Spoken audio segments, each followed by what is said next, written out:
Hey everybody, welcome back. So if you've watched my channel for any period of time, you'll know I've bought several tools from IWISS. They're a company that makes small hand tools like crimpers and cutters and things like that, and I've always been really happy with them. I think the first thing I bought from them way back when was this little crimper tool. Came with a kit of connectors. This does those tiny little DuPont connectors like you'll find on computer motherboards. They worked really well. I had no problems with it. And then when I was working on 3D printers, I bought this tool. This tool crimps on those bootlace ends, you know, the little power connectors on some motherboards where you normally just put a bare wire in, and then there's a grub screw that tightens down on the bare wires. I always hated doing that with the bare wires. So this puts a bootlace or shoelace-like end on it and crimps it down tight, and then you put that in and tighten down against that. I really prefer that, and this tool worked great. Nice cushy handles, heavily made, worked great. So when IWISS reached out to me and asked me if I would like to be part of their influencer program, I jumped at it because I've always liked their tools. I wouldn't have any problems recommending them to anybody. So they sent me two tools to take a look at. The first one is this kit, and the part number of this kit is IWS-2210H-kit, and it comes with the crimpers and a package of connectors, and the connectors are all heat shrink ends. So, and then, you know, you'll see that on ones that have the metal ring, like, they're already heat shrunk down against the metal part of the ring, and then they have a good amount of heat shrink back the other way. And the crimper will crimp from AWG 22 to AWG 10. And these connectors, the pink ones will work with AWG 22 to 16. The blue ones work with 16 to 14. And the yellow ones work with 12 to 10. So it's really got the bases covered as far as most automotive wiring is concerned. You rarely see anything on automotive other than the battery and battery type connector terminals. In my opinion, it's larger than 10 gauge wiring. So the second tool they sent me, and let's turn it around here so we can see it a little bit better. This tool does the battery and the larger cables. And as you can see, it's a much larger tool. And this part number is IWS-0840S. And this is designed for battery cables and welding cables.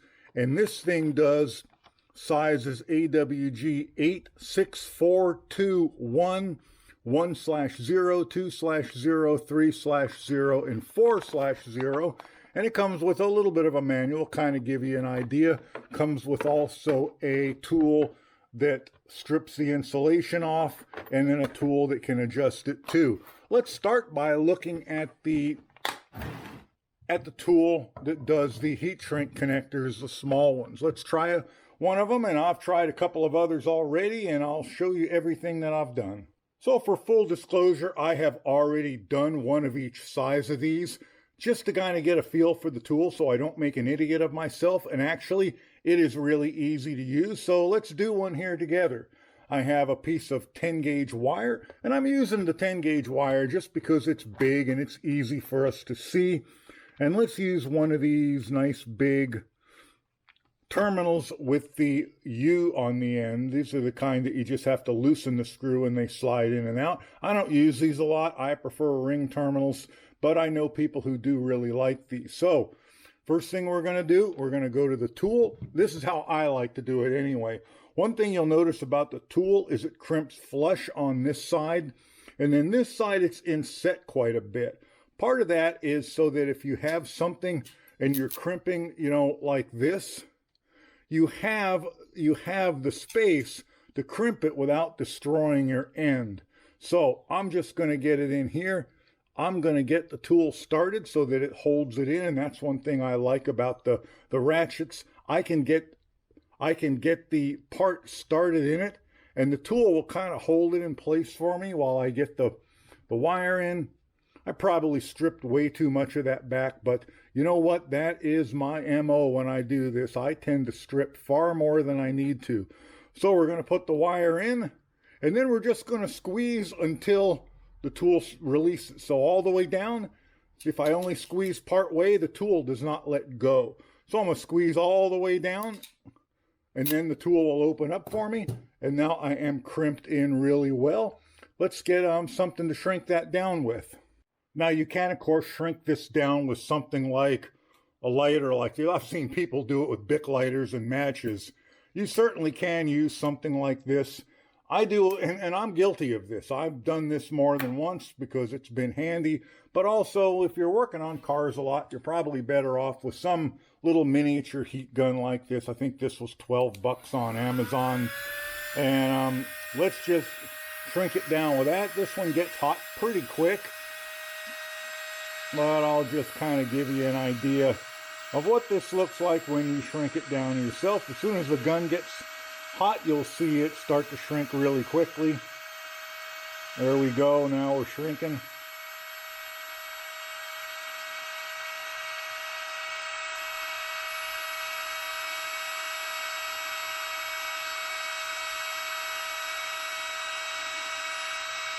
I actually almost burned a car down a number of years ago using an open flame to do heat shrink tubing. Well, I actually didn't almost burn the car down, but I had to use a fire extinguisher to stop it from burning down.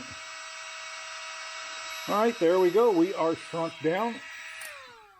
We'll set that to one side, and you'll see that has done a really nice job.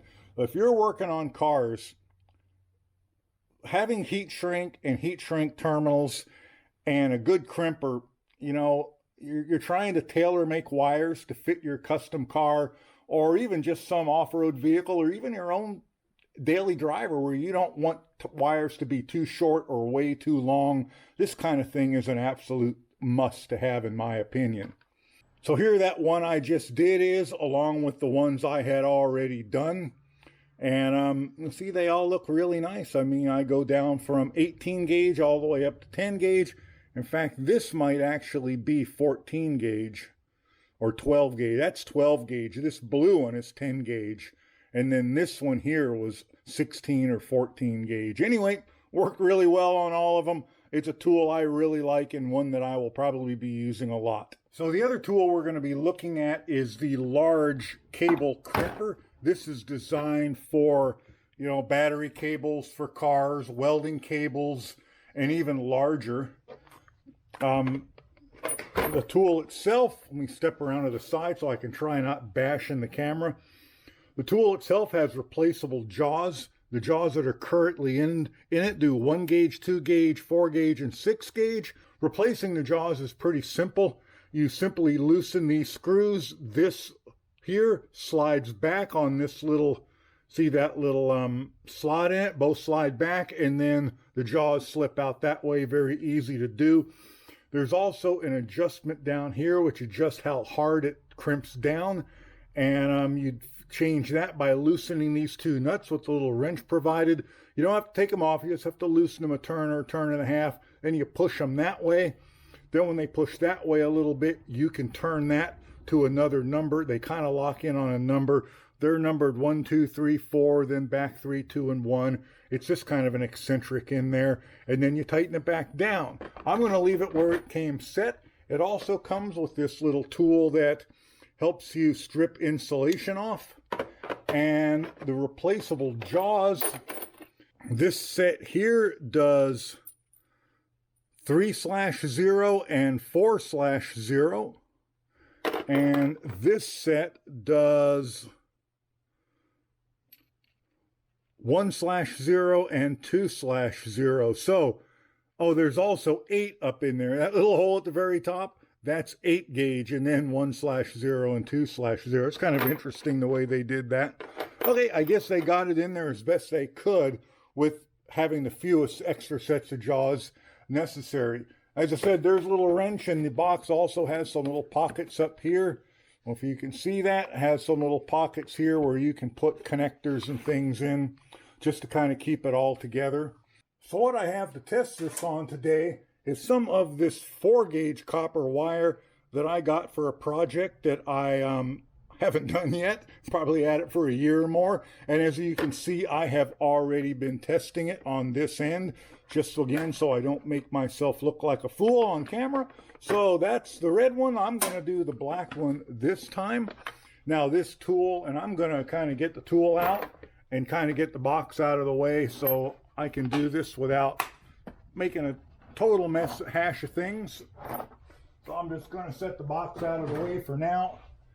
This tool also has a cutter on the end. So the first thing let's do is let's cut an end off of this. And again, I'm working around the camera, so I hope you'll bear with me. If I make this look more awkward than it really is.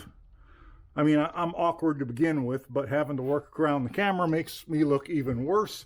So I'm just going to cut that off very, very easily.